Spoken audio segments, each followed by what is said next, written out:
Olá a todos. Então, estamos aqui em mais uma aula. Hoje a gente vai falar sobre uma das aulas mais importantes do curso. Vocês vão trabalhar com esse tema durante toda a disciplina de quantitativa e com certeza esses aprendizados também vão ser muito úteis em qualquer área da química analítica, trabalho, estágio, são cálculos muito importantes. A gente vai falar sobre volumetria, padrões e cálculos volumétricos. A volumetria, ela é um tipo de análise clássica e ela se baseia na titulação, tá? Que é uma técnica que a gente vai usar para determinar a concentração das substâncias em amostras, tá? E a gente tem alguns tipos de volumetria, que é a volumetria de neutralização, em que a gente vai analisar as substâncias que são ácidos ou bases, tá? Eu coloquei aqui como exemplo a análise de ácido acético numa amostra de vinagre com titulação com NaOH. É um exemplo de uma volumetria de neutralização. A gente tem a volumetria de precipitação, tá? Para íons que são capazes de precipitar durante uma titulação completamente. Como, por exemplo, a gente pode fazer análise de cloreto de sódio, numa amostra de soro fisiológico, por titulação com nitrato de prata. É um exemplo de volumetria de precipitação. Temos também a de complexação, que é útil na análise de íons metálicos, que formam complexos com ligantes durante a titulação, como, por exemplo, a análise de níquel em uma amostra de aço, por titulação com EDTA. E a gente tem também a volumetria de oxirredução, onde compostos oxidantes ou redutores vão ser analisados, como, por exemplo, a análise de vitamina C por titulação com iodo. Falar um pouco da parte histórica da titulação rapidamente, né, que eu acho super interessante. A titulação é uma técnica que teve suas origens na França, principalmente, tá? E ela foi batizada com a palavra titre, que antigamente, mais ou menos em 1800, era utilizada para designar o grau de pureza de amostras de potassa, né, de hidróxido de potássio. E atualmente significa título, né? Tem aquela unidade de concentração que vocês costumam trabalhar, que é o título. Na verdade, não tanto porque ela não é muito utilizada atualmente. Tá? Então, é uma técnica bem francesa, tá? E alguns marcos importantes foram, primeiro, a utilização de indicadores naturais, né? Pela primeira vez por William Lewis. Depois, o uso da volumetria de oxirredução por François de Croisille, sei lá se é assim que fala.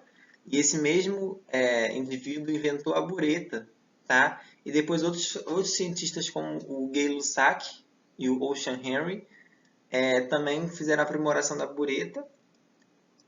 Teve a invenção da titulação que eu acho que é a mais importante que existe, que é a iodometria, que é uma titulação de oxirredução, foi inventada por Bunsen. Em seguida, o químico alemão Carl Friedrich Mohr, ele publica um livro, né, Tratado do Método Titrimétrico de Análise Química, que foi responsável pela popularização da volumetria, tá?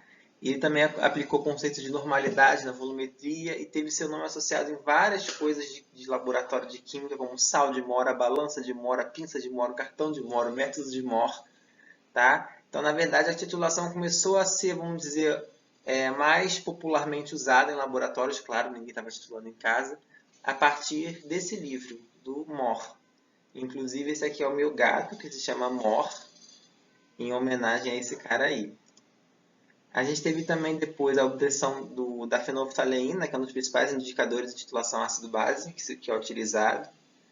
A primeira titulação potenciométrica, utilizando um pH-metro, para monitorar o pH ao longo da titulação. E aí, só em 1945 a gente teve a invenção das titulações de complexação, são as mais recentes. As outras três elas são bem antigas, tá? Mas a de complexação é uma titulação mais nova, tá? Mostrando que o método clássico também pode receber novidades. Bom, a titulação é uma técnica baseada na reação de um analito A, já vou mostrar aqui a figura, com um padrão B, então a gente está aqui, ó, analito, com um padrão. Então está o padrão aqui na bureta e o analito no Erlenmeyer, né? Estando um dos dois em um frasco Erlenmeyer e o outro na bureta, ou seja, podia estar invertido, tá? O A está aqui e o B está aqui. Após a reação completa entre A e B, gerando o produto C. Então, A e B vão reagir gerando C. Tá? Vai ter uma mudança de cor na solução por causa do indicador D. Tá? Então, quando acaba a reação entre A e B, existe algum mecanismo que vai indicar que essa reação acabou, baseado no indicador colorimétrico. E aqui acontece a mudança de cor. Estava azul, ficou roxo, por exemplo. Tá? E aí, quando quando ocorre essa viragem de cor, a gente chama esse momento de ponto final da titulação. Tá? E o volume de titulante gasto ele vai ser lido na bureta. Ó, aqui o olhinho aqui. Então, se faz a leitura do volume do titulante e a partir desse volume se faz o cálculo da concentração de A. Porque a de B, como ele é um padrão, você já sabe.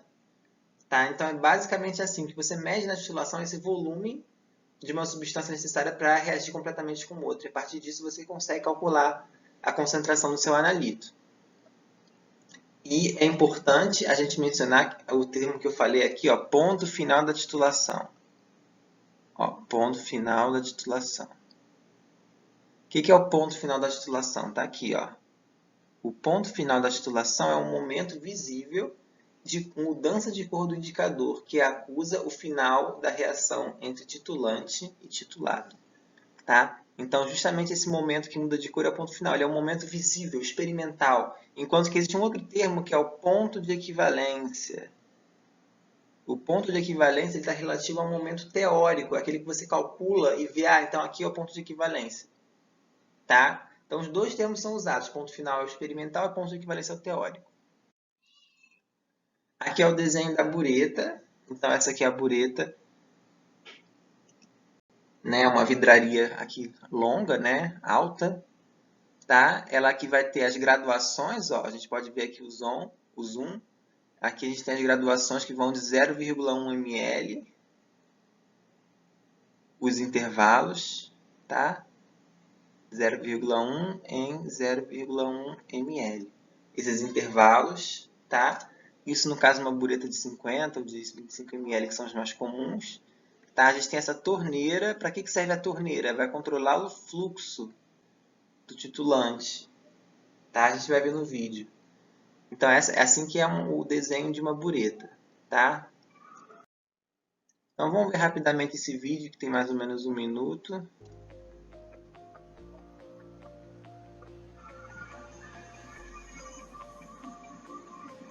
Então, aqui estamos pipetando uma solução, tá? No caso aí está colocando padrão, isso é uma solução padrão, tá? Que está sendo pipetada pelo nosso professor Samir. Pipetando no Erlenmeyer.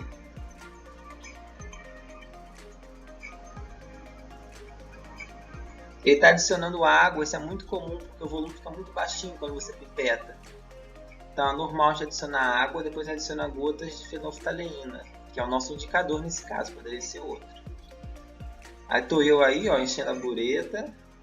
E já estou titulando aí rapidão. Então olha aí. Olha como eu mexo rápido a Erlenmeyer. Estou praticamente tendo uma convulsão ali, né?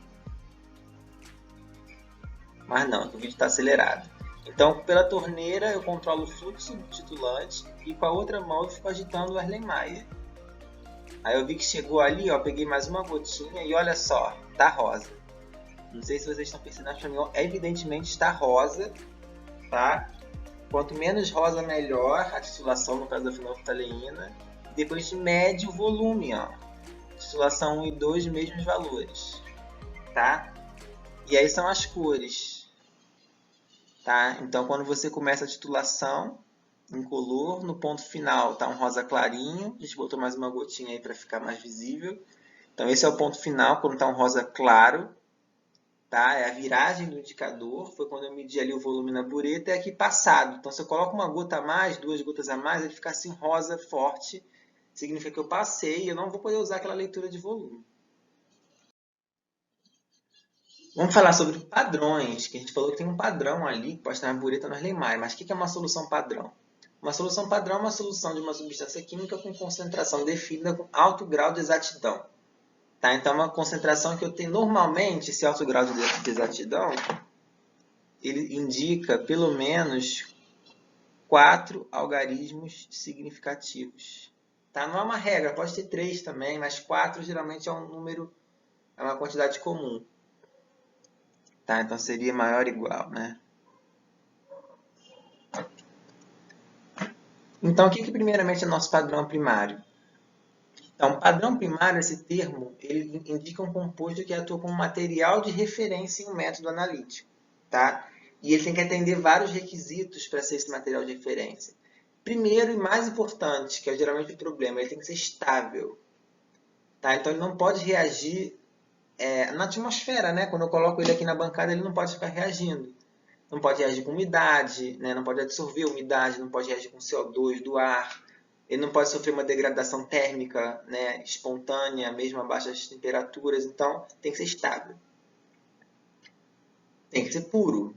Ele tem que ser solúvel no meio de análise, ele tem que ter baixo custo e ser acessível, né, isso é importante.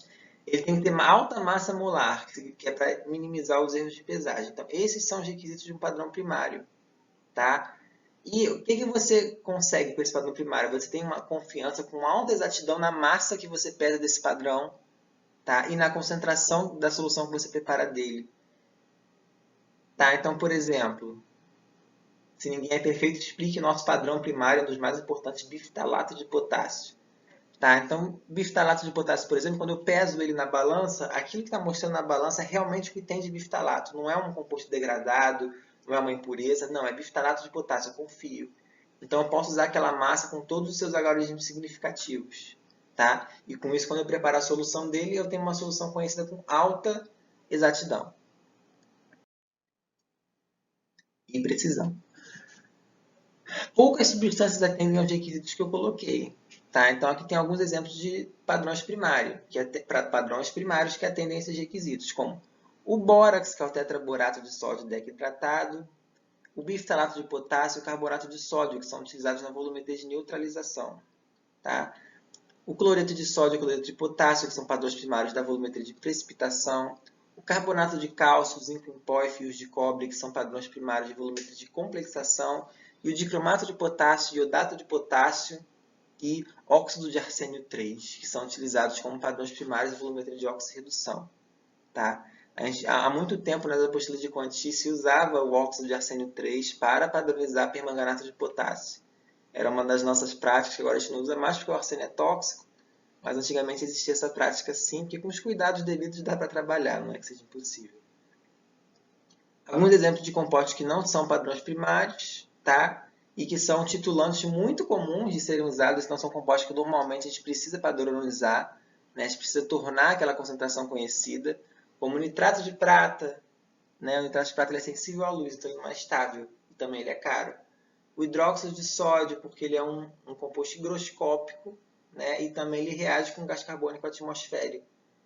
Tá? E o HCl que é volátil. Então, esses três eles não têm as características devidas para serem padrões primários. Então, quando eu peso, por exemplo, o hidróxido de sódio na balança, pode ser a balança mais precisa do mundo, ali vai estar embutida água, carbonato de sódio. Tá? Então, eu não vou ter essa concentração com alta exatidão, mesmo que eu tenha uma boa balança. Então, quando eu preparo essa solução de NaOH, eu não confio nessa concentração. Não tem como, é uma da natureza desse composto. Tá? E para conhecer essa concentração, o que eu tenho que fazer? Eu tenho que fazer o processo de padronização. Então, na padronização, é que eu vou conhecer, ou fatoração, tá? Também tem o termo fatoração, a mesma coisa que padronização. Eu vou conseguir conhecer a concentração dele com alta exatidão.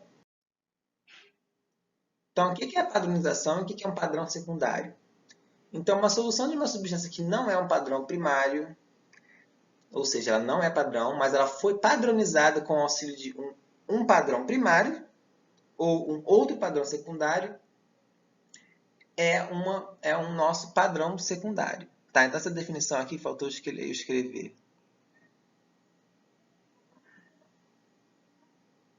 Então, essa solução aqui é um padrão secundário. É a definição de padrão secundário, isso que eu coloquei aqui, tá? Isso que eu quis dizer. Tá? Então, ele é uma substância que não é um padrão primário, mas que foi padronizado. E para padronizar, eu preciso de um padrão primário ou de um outro padrão secundário. Tá? Então, o padrão secundário também possui uma concentração com alta exatidão e pode ser utilizado nas titulações. Então, por exemplo, se eu tenho um NaOH que não é um padrão, tá? Uma solução que eu acabei de preparar ali na bancada, Então, ele não é padrão, ele não é uma solução padrão, porque como o NaOH não é um padrão primário, eu não conheço com muita exatidão a concentração do NaOH. Então, eu falo como? Olha, eu calculei para ele ser 0,1 molar. Então, ele é mais ou menos 0,1 molar.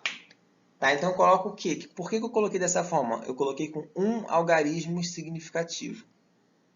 Justamente para indicar a baixa precisão e exatidão dessa concentração. Porque ele não é um padrão primário. Tá? Já o meu biftalato, como ele é um padrão primário, ele vai ter mais que pelo menos 4 algarismos significativos na sua concentração. Tá? Porque ele é um padrão primário, eu vou pesar a massa dele com todo cuidado. E aí, eu titulo o biftalato com NaOH, faço os cálculos e determino a concentração do meu NaOH. Ó, fiz os cálculos e achei isso aqui. Então, a partir do momento que eu coloquei aqui a concentração aqui já com 4 algarismos significativos, ou 3 também serviria, mas 4 é o mais comum, ele passa o quê? A ser um padrão secundário, tá? Porque a concentração passa a ter alta exatidão. Então, ele passa a ser um padrão secundário. Então, ele foi o quê? Padronizado. Eu falo que ele foi padronizado, tá? E aí depois eu posso, por exemplo, utilizar esse NaOH, que é um padrão secundário, para padronizar um outro padrão, uma outra solução que não é um padrão, como um HCl aqui, 0,1 molar. Então eu usei um padrão secundário e produzi um outro padrão secundário. Tá? Ele não é um padrão terciário, é sempre secundário. Tá? Então é primário ou secundário. E eu posso usar isso para fazer a dosagem de um analito em uma amostra. Eu preciso de uma solução padrão para poder fazer essa dosagem. Então, normalmente, o que a gente faz? A gente prepara o quê? Prepara a solução do titulante e prepara a solução do padrão primário. Que titulante? Titulante que eu vou usar na minha amostra. Tá? Então, se eu tenho, por exemplo, uma amostra de vinagre, que tem ácido acético, eu preciso preparar um padrão secundário de hidróxido de sódio, um padrão básico. Faço depois, contendo essas duas soluções, eu faço a padronização do meu titulante. Tá? Que aqui nesse caso, por exemplo, poderia ser NaOH e o primário poderia ser o biftalato. Então, eu padronizei o meu NaOH. Agora eu sei a concentração dele. Agora sim, né? Depois que fiz os cálculos. Então, eu fiz o meu padrão secundário de quê? NaOH. Depois eu faço a minha titulação, que poderia ser, por exemplo, uma amostra de vinagre. Tá? Faço o cálculo dos dilatórios e vou achar o quê? Porcentagem de ácido acético no vinagre. Tá? Então, assim que funciona a dosagem de um analito em uma amostra. Tá? Tem essas etapas: preparo das soluções para o padrão primário, solução do titulante, padronização, cálculos, acho a concentração do meu padrão secundário, titulo a minha amostra e depois acho com os cálculos a porcentagem do meu analito. Entenderam? Assim que funciona. Brilhante. Bom, aqui o nosso exemplo que eu coloquei acima, né? Então, é só uma visão desse processo. Padronização do meu titulante aqui em cima, que a gente já tinha visto no slide de antes. Titulação da amostra, determinação do teor do analito. Existe também um termo importante que é o fator de correção. O fator de correção é um fator utilizado na correção da concentração de uma solução padronizada. Tá? É por isso que quando a gente fala que o NaOH está padronizado, a gente pode também falar que ele está fatorado. Né? Padronização ou fatoração, porque quando você aplica esse fator de correção. Então, o fator de correção é a normalidade real sobre normalidade ideal. Tá? O que é normalidade real? É aquela obtida no experimento. E a ideal é aquela que a gente achou que deveria ter pelos nossos cálculos. Tá? Então, por exemplo, um NaOH 0,1 normal, após a padronização, ele passa a ser 0,1065 normal. Estou contando isso para vocês. Calcule o fator de correção. Então, o fator de correção vai ser 0,1065, que é a real, sobre 0,1, que é a ideal. Ou seja, ops, saiu na ordem errada. Vai ser 1,065. Tá? Então, a gente tem uma solução de NaOH 0,1 normal com fator de correção 1,065. Por que se utiliza esse padrão? Porque algumas soluções que são comercializadas, né, a gente até tem umas soluções de tiosulfato de sódio no laboratório que são assim. Tá no rótulo principal, tá assim bem grande, tiosulfato de sódio 0,1 normal. Depois tem um rótulo, uma mini tabelinha, né, que parece uma tabelinha impressa, né, para cada lote, provavelmente, com um fator de correção 1,008. Acho que era esse o fator que a gente tem lá. Tá? Então, você sabe que, na verdade, ela é o quê? Ela é 0,1008 normal. Tá? Então, outro exemplo, calcule a normalidade de uma solução de HCl 0,5 normal com fator de correção 0,992. Então, o fator de correção, mais uma vez a fórmula. Então, o fator é 0,992, a normalidade ideal é 0,5. Então, a normalidade real é 0,496. Tá? Bem simples de utilizar. Bom, saímos agora da parte dos padrões, padronização, e vamos falar dos tipos de titulação. Então, uma titulação ela pode ser direta ou inversa. Tá? Então, aqui está o desenho da titulação direta, que é o quê? O nosso padrão está aqui em cima, na bureta. Essa é a titulação direta. E no caso da titulação inversa, que a gente tem o padrão aqui embaixo, no Erlenmeyer. Tá?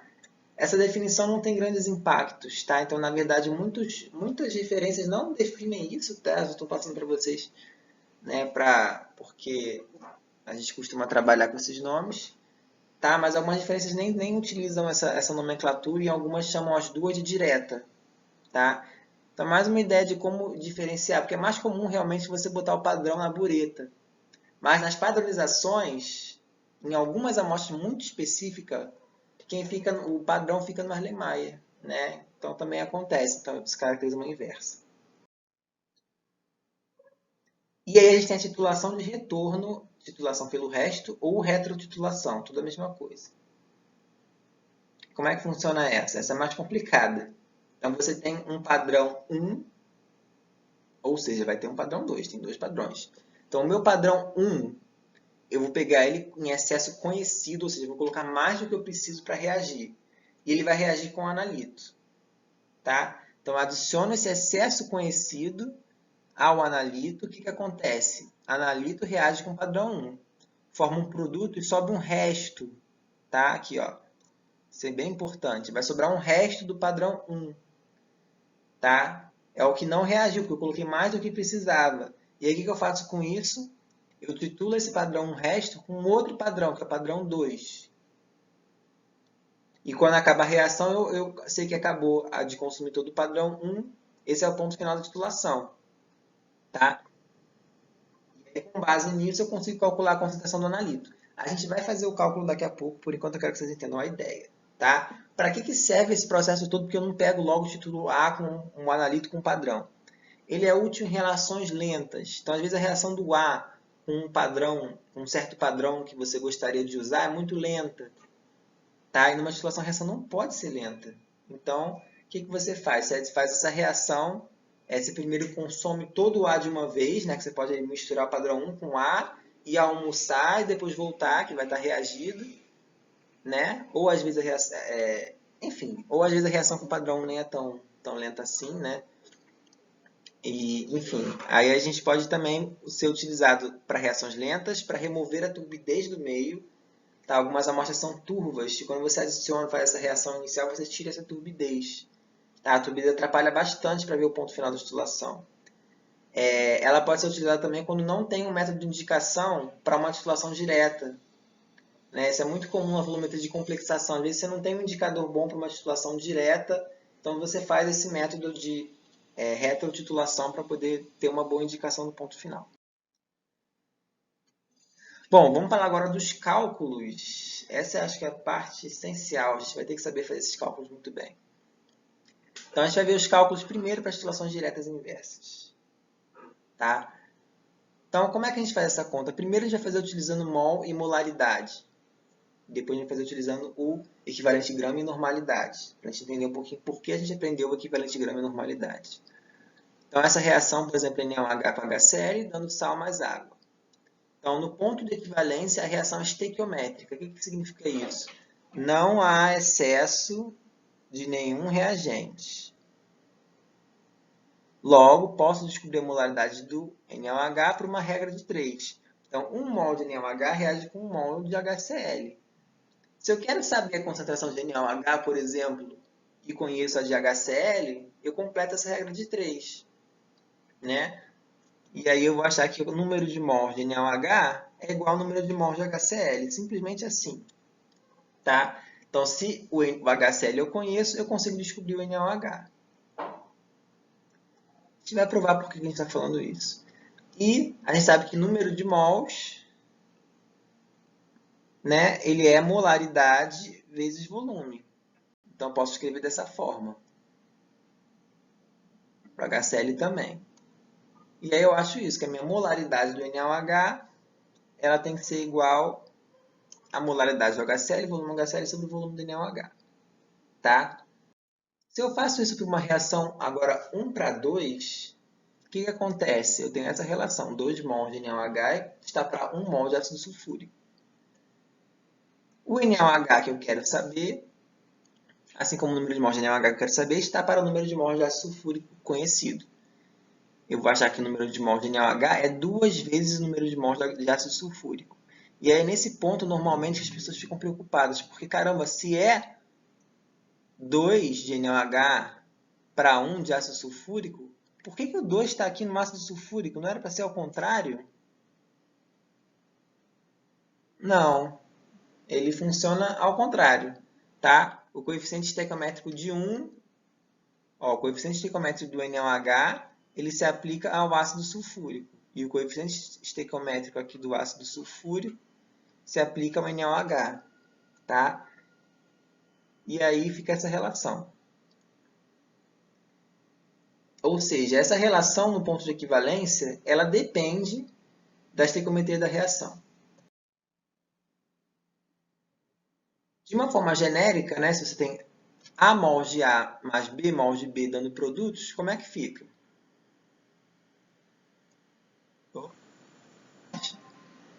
Fica essa relação aqui, ó, B vezes Na igual a A vezes NB. Tá? O coeficiente de B se aplica no A, o coeficiente de A aplica no B. Tá? E aí coloquei alguns valores aqui de A e B, ó. E como é que fica a relação do ponto de equivalência? Tá? Pra gente ver. Então, não é nada impossível de se trabalhar, é muito comum se trabalhar com mol. Na minha graduação, a gente não utilizava equivalente, a gente usava mol, basicamente. Tá? Só que em casos com problemas mais complexos, quando você já tem uma dificuldade do problema, das contas, isso pode vir a confundir, é bem comum até. Quando você deduz curva de titulação também, principalmente em oxirredução. E aí, nesses pontos, o equivalente grama pode simplificar a nossa vida bastante. Então, vamos ver. Então, como é que a gente faria esse cálculo agora utilizando o equivalente grama? A mols de A dando B mols de B, mais B mols de B dando produtos. No ponto de equivalência, independente da estequiometria, ela vai ser sempre 1 para 1, não é? Se aqui é 2 para 3, lembra da nossa regra de 3 lá? Lá no na parte de normalidade equivalente grama. Isso aqui é o que? É sempre verdadeiro. Essa parte da regra de 3. Tá? A reação é sempre 1 para 1, em termos de equivalente. Então, quando a gente fizer a nossa regra de 3, não necessariamente a nossa relação vai ser sempre essa aqui. No ponto de equivalência, está escrito aqui, ó, no ponto de equivalência, tá? Não é em qualquer momento da titulação. Então, no ponto de equivalência, ele sempre vai ter essa relação que o número de equivalentes de gramas de A é igual ao número de equivalentes de gramas de B. Número de equivalentes é o quê? NaVA. E o número de equivalentes de B, NbVB.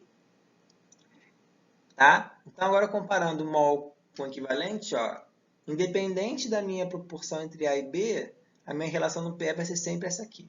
Então, isso facilita muito as coisas. Então, tem a questão assim, por que é bom trabalhar com equivalente grama? Tem a questão da simplicidade matemática, tá? Que ajuda em situações complexas como a titulação de retorno, a retrotitulação, sistemas redox. Muito. Proporções são muito estranhas. Reação com analitos reativos. Com mistura de analitos reativos.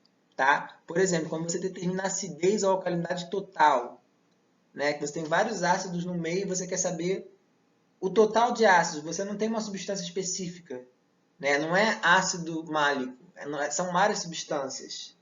E aí a normalidade também é muito utilizada para isso, porque ela não depende de saber qual é a substância. Tá? Quando você expressa em equivalente grama por litro, você não precisa saber se é um ácido com massa molar tal, se é monoprótico, se é diprótico.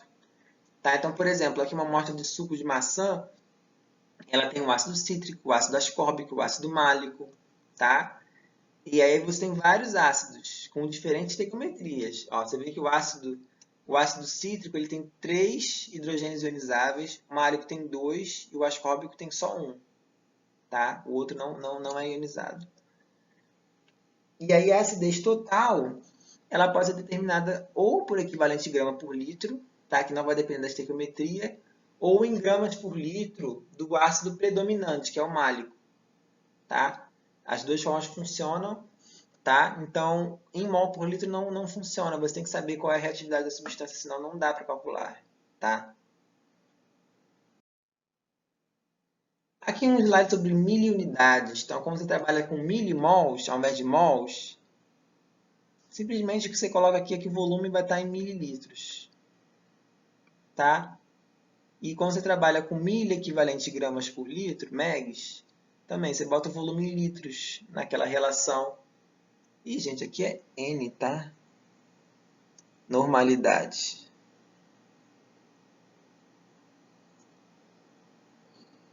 Tá? O número de megs é NV em ml. Tá? E a massa molar também tem que estar dividida por 1000. Meu conselho, não trabalhem com 1000 unidades. Tá? Trabalha com normal. Desde quando você pegar o volume lá na bureta 20 ml, passa para 20 vezes 10 a menos 3, que vocês não vão se enrolar, principalmente nas situações de retorno que a gente vai ver agora, depois do exercício. Tá? Então, agora um exemplo de titulações. Então, o exemplo de uma titulação direta. Tá? Então, para a padronização de HCl 0,1 normal, 0,2017 gramas de bórax foram pesados por diferença em Erlenmeyer, que recebeu água deionizada e indicador. A mistura foi titulada com 10,2 ml de HCl quando a solução atingiu coloração verde. Determina a normalidade e o fator de correção da solução de HCl. Massa molar do bórax é essa aqui, e aqui está dada a reação. Tá? Então, é uma questão de padronização de HCl. Tá? E eu estou dando a reação química. Então, o primeiro passo, gente, quando você recebe um problema desse tipo, fazer ou um resumo de dados, ou um esquema em desenho, ou tópicos, tá? Pega o que é importante da solução e constrói um caminho. Isso vai ajudar bastante. Então, fiz o meu esquema aqui. Eu quero saber aqui a concentração do meu HCl. Tá? Eu sei que eu gastei 10,12 ml. E eu sei que eu botei 0,2017 gramas de bórax no meio. Tá? Que é o meu padrão primário. Tá? O bórax, lembra? No ponto final da titulação, o que eu vou ter? Que o número de equivalente gramas de bórax é igual ao número de equivalente gramas de HCl. Tá? Com equivalente gramas isso sempre vai funcionar. Como que eu vou calcular esse número de equivalente gramas na solução? Eu posso fazer de duas formas, porque eu sei que o número de equivalente gramas é normalidade vezes volume. Tá? Então, se conhecer a normalidade da solução, eu vou usar essa fórmula. Gente, ficou horrível isso. Pronto, apaguei. Se eu conhecer a normalidade da solução, eu vou usar esta equação, em que o número de equivalente gramas é normalidade vezes volumes. Ou se eu quiser conhecer a normalidade. Tá? Se eu conhecer a massa, ou se eu quiser descobrir a massa, eu posso dar também essa outra equação, que o número de equivalente gramas é massa sobre equivalente grama. Lembram dessa expressão? Ou seja, no caso do HCl, eu quero descobrir a normalidade. Então, eu vou falar que o número de equivalentes gramas de HCl é normalidade vezes volume. No caso do bórax, que é um sólido, tá? Eu vou usar a outra, massa sobre equivalente grama. Porque a única coisa que eu tenho do bórax é massa. Então, eu não sei o volume que ele ficou, então eu não posso calcular a normalidade. Então, no caso do bórax, eu vou usar massa sobre equivalente grama, tá? Aí eu coloquei, como não sei o volume, não posso usar NV, também não sei a normalidade. E aí eu vou substituir. Antes disso, eu preciso calcular o equivalente grama do bórax, tá? Porque é massa sobre equivalente grama, então eu preciso desse valor. Então, aqui nessa reação, ó, a gente vê que o bórax ele reage com 2H+ do HCl, então X é igual a 2. É um exemplo que a gente já explorou anteriormente, né? Então, o equivalente grama do bórax vai ser massa molar dividido por 2. Deu esse valor. O volume de titulante é 10,12 ml. Eu preciso passar para litro. 0,01012 litros. Dividir por 1000. No ponto final, já tinha obtido essa expressão e agora eu vou substituir o equivalente gramas de HCl. Eu vou passar para NV. O equivalente grama de bórax eu vou passar para massa sobre EG. E aí eu substituo todos os meus valores. E o único que falta é o quê? A normalidade do HCl, que é o que eu quero achar. E aí achei, ó. Achei o valor final aqui. Tá? Então, assim que a gente resolve aí uma questão de cálculo volumétrico. Esse passo a passo. O fator de correção vai ser a normalidade real sobre a idealizada. E aí deu 1,045. Tá? Acabou a questão. Agora eu fiz um exemplo agora de uma outra forma. Tá? Então, eu falei que eu pesei 0,9606 gramas de bórax e dissolvi num volume final de 250 ml em um balão volumétrico. Então, fiz uma solução de bórax. E eu não titulei toda essa solução. Eu peguei 50 ml, a nossa famosa alíquota, desta solução e transferi para o Erlenmeyer. Adicionei o indicador e titulei com 10,60 ml de HCl. Tá? Mesma coisa, eu quero saber a normalidade do fator de correção. Então, vamos fazer o nosso esquema. Eu pesei aqui o bórax, dissolvi em 250 ml, pipetei 50 ml, coloquei no Erlenmeyer e titulei com HCl. Tá? Então, como é que eu vou calcular? Primeiro, eu vou calcular a normalidade da minha solução de bórax. Tá? Porque aquela massa que eu pesei não foi toda para o meu meio. Tá? Foi só o relativo a uma alíquota de 50 ml. Tem como trabalhar com a massa também, tá? Mas eu vou fazer com a concentração para a gente ver uma forma diferente. Então, a gente sabe que a normalidade é massa sobre equivalente grama vezes volume em litros. Tem que estar no sangue essa fórmula aqui, ou não. Pode fazer com regra de 3, mas pela fórmula é mais fácil. Então, massa de bórax, 0,9606, sobre o equivalente grama que a gente calculou, sobre o volume em litros, 250,00 a 0,25000. Mantenha o número de zeros. Achei a normalidade. Não arredondei ainda, porque eu estou no meio da conta. Só vou arredondar no final, com o número de algarismos significativos certo. No ponto final da titulação, número de equivalente grama de HCl igual ao número de equivalente grama de bórax. Agora, como eu tenho a normalidade, eu tenho a normalidade do bórax. Então, eu vou, ao invés de usar massa sobre equivalente grama, eu vou usar normalidade vezes volume. Então, mudei a minha resolução. E aí, acho o valor final da normalidade do HCl e calculo o fator de correção. Ok? Bom, aqui deixei alguns exercícios para vocês fazerem. O gabarito está ali embaixo, escondidinho, virado ao contrário. Esse é o mais difícil, mas não muito, tá? Bom, agora a gente vai ver isso aplicado às titulações de retorno, tá? Então, para lembrar, a gente adiciona um padrão 1 em excesso. Esse padrão 1 reage com o analito A e sobra um resto do padrão 1. O resto do padrão 1 é titulado com padrão 2. O que acontece, então? Parte do padrão 1, vamos lá. Parte do padrão 1 reage com o analito A. Aqui, ó. Parte do padrão 1 reage com o analito A. O resto do padrão 1 reage com o padrão 2. Aqui. Então, o que a gente vai ter? O número de equivalentes gramas do padrão 1 total, que é o azul, Onde é que vem esse total? Daqui, ó. Ele vai ser o quê? O número de equivalentes de gramas, ele vai ser o quê? A parte... Vou falar de novo. O número de equivalentes de gramas do padrão total vai ser o quê? Ele vai ser a parte que reagiu do padrão 1 com A, mais a parte que reagiu do padrão 1 com o padrão 2. O que é a parte do padrão 1 que reagiu com A? É o próprio número de equivalentes de gramas de A. Está aqui, ó. Número de equivalentes de gramas de A. O que é a parte do padrão 1 que reagiu com o padrão 2? É o próprio número de equivalentes de padrão 2. Está aqui. Por que isso é verdade? Porque no equivalente grama a relação é sempre 1 para 1. Se fosse em mol, você tem que ver em cada ponto desse se é 1 para 2, 2 para 1, enfim. Fica mais difícil. Então, aqui a gente já sabe que é 1 para 1. Então, a gente já coloca direto.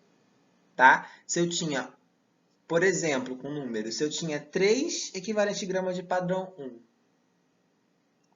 tá? E se eu tinha 2 equivalentes de gramas de A, vai sobrar 1. 1 equivalente de padrão 1 vai reagir com 1 equivalente de padrão 2. Tá? Bom, o padrão 1 eu conheço, porque ele é um padrão. Eu sei a quantidade que eu coloquei. O padrão 2 eu também conheço e o A eu quero descobrir. Vamos aplicar isso no exemplo. Então, a barrilha, que é o carbonato de sódio impuro, é um insumo básico da indústria química. Então, a gente tem uma amostra de 1 grama de barrilha que foi dissolvida em 80 ml de ácido clorídrico 0,2 normal. E o excesso de ácido clorídrico foi titulado com 25 ml de NaOH 0,1 normal. Qual é o teor de carbonato de sódio em porcentagem de massa na amostra da barrilha? Quer saber a pureza do carbonato de sódio dessa amostra? Então, primeiro passo, fazer o resumo dos dados. Então, a gente tinha o padrão 1 de HCl, 80 ml 0,2 normal, adicionamos a 1 grama de barrilha. Essa é a reação química que aconteceu. Vai sobrar um resto de HCl. O resto de HCl é titulado com 25 ml de NaOH, 0,1 normal. Tá? Parte do HCl reage com carbonato. O resto do HCl, a outra parte, reage com NaOH. Ou seja, o HCl total, ele vai ser o quê? A parte que reagiu com carbonato de sódio, parte que reagiu com carbonato de sódio, mais a parte que reagiu com NaOH. Tá? Agora eu quero descobrir o carbonato de sódio. Ih, não botei animação aqui, mas tudo bem. Então, o número de equivalentes de gramas de HCl vai ser o número de equivalentes de gramas de carbonato de sódio mais o de NaOH. O de HCl, eu sei a normalidade, não sei? Então, eu vou transformar isso aqui em normalidade vezes volume. O do NaOH é a mesma coisa. Eu sei a normalidade. Então, eu transformei também em normalidade vezes volume. Esse aqui eu quero achar a porcentagem em massa, então eu vou precisar achar a massa. Tá? Então, eu escolhi aqui transformar em massa sobre equivalente de grama. Opa! Escolhi não, tenho que. Por quê? Eu coloquei uma massa lá. Eu não sei o volume de carbonato de sódio que eu botei. Não sei a normalidade. Eu botei 1 grama da amostra.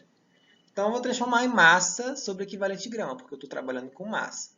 Tá? Então, você sempre, quando tiver nesse ponto, você vai poder escolher se usa NV ou massa sobre EG. Então, eu vou calcular aqui o EG do carbonato de sódio.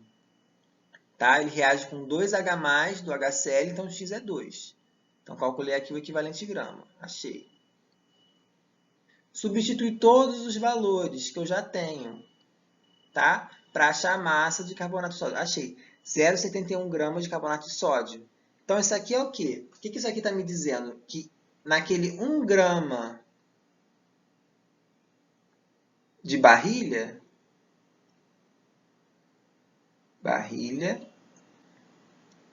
eu tenho 0,71 gramas de Na2CO3, tá? Porque aquele 1 grama foi tudo que eu coloquei para reagir. Então, 0,71 gramas de carbonato de sódio está para X%, assim como 1 grama de barrilha, que foi o todo, está para 100. Então, a porcentagem é 71,5%. Tá?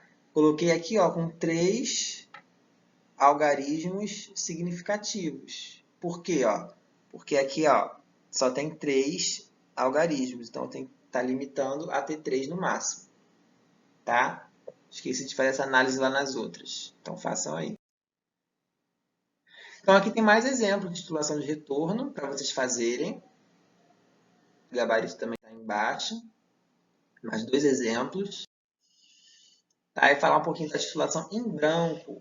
É simples, tá? O branco ele é uma análise na ausência do analito ou do padrão, tá? Então, é para você saber quanto a matriz da amostra está consumindo do titulante. Tá? O que é matriz? Pode ser um solvente, um indicador, tudo que tem ali menos a amostra. Tá? E é muito comum utilizar branco em métodos analíticos, principalmente nos instrumentais. Sempre tem um branco de análise. Você pega lá, ao invés de você pegar a sua água com um reagente que dá cor, por exemplo, você bota só a água e vê quanto a água tá dando de cor, vamos dizer assim. E dá sempre um número pequenininho. E aí você desconta esse número de pequenininho da sua amostra água mais a substância colorida. Tá? Para você ter um valor mais próximo do real. Tá? E nas titulações também pode usar isso. Tá? E normalmente nas titulações diretas ou inversas, o que você vai ter? Um branco é pequeno, é um valor pequeno. Tá? Por exemplo, titulação do bórax HCl, que a gente acabou de ver. Primeiro você vai lá, titula a sua amostra, que é o quê? Água, indicador e bórax. Tudo isso tem lá na sua alíquota. Gastou 26,5. E aí depois você faz o quê? Titula água mais indicador. Então agora o que você fez? Água, indicador, tirou o bórax, que é o que reage. Mas mesmo assim, algumas impurezas na água, o próprio indicador consome um pouquinho. Consumiu aqui, ó, 0,5 ml. Isso acontece. Qual é o volume que você vai usar no seu cálculo? Vai ser o primeiro menos o segundo. 26,5, que é a amostra toda, menos 0,5, que é a matriz, a água mais indicador. Então, lá no cálculo, você vai usar o quê? 26 ml. Tá? Na titulação de retorno, é um pouquinho diferente. O branco ele é o maior valor de todos. Tá? Por quê? Por exemplo, a reação de carbonato de sódio com excesso de HCl, né? Seguida de retrotitulação com NaOH, que foi o nosso exemplo que a gente também acabou de ver. Se você gastou 19,45 para titular o carbonato de sódio mais o HCl, o que acontece? O que acontece aqui? Você tinha um HCl total, né? E aí o que aconteceu? Parte foi consumido pelo carbonato. E o que vai acontecer? Você titula só um resto, que é o quê? Menor que o total. Então, você gastou 19,45 para titular isso aqui com NaOH. Tá? Porque o resto é menos do que o total. Quando você coloca agora o branco, o que vai ser o branco? O branco ele vai ser... Deixa eu botar outra cor aqui. Sem a amostra, que é o carbonato. Então, o que vai ser sem a amostra? É o HCl total. Ou seja, o branco gasta mais na titulação de retorno. É tudo ao contrário, né? O branco é o que gasta mais. E aí, ó, você pode utilizar esse volume do branco para calcular o número de equivalente gramas de HCl total, poupando a etapa de padronização do HCl. Olha só. Você sabe que o número de equivalente gramas total vai ser o quê? Exatamente a titulação em branco. Porque é quando você não coloca a amostra. Então, é uma abordagem bem diferente da titulação direta. Então, no meu número de HCl totais é o que foi reagido na titulação em branco. Vai ser a concentração do NaOH vezes o volume VVB, né? Que é o volume do branco. Deu isso aqui. E aí, depois você faz o cálculo aqui, ó. Esse aqui já é a titulação da amostra. Isso aqui é o branco. Então, no caso da amostra, faz o quê? Número de HCl total. Agora sim, eu estou colocando carbonato de sódio. Vai ser o número de equivalente de Na2CO3 mais o número de equivalente de NaOH. O total, ó, eu já calculei aqui, ó. E aí eu poupo a necessidade de padronizar o HCl, quando eu faço essa titulação em branco na titulação de retorno. Nem precisei padronizar, tá? Vai ser o número de equivalente de gramas de carbonato de sódio mais o de NaOH, né? Que é o quê? O HCl resto. E aí achei, tá? Achei quanto de equivalente de gramas de carbonato de sódio eu tenho. Depois eu posso calcular a massa, a normalidade, o que eu quiser. Bom, gente, é isso. Espero que vocês tenham curtido a aula e compreendido esse tema que vai ser muito importante daqui para frente. Então, a nossa próxima aula vai ser sobre volumetria, ácido base e teoria de indicadores. Grande abraço a todos.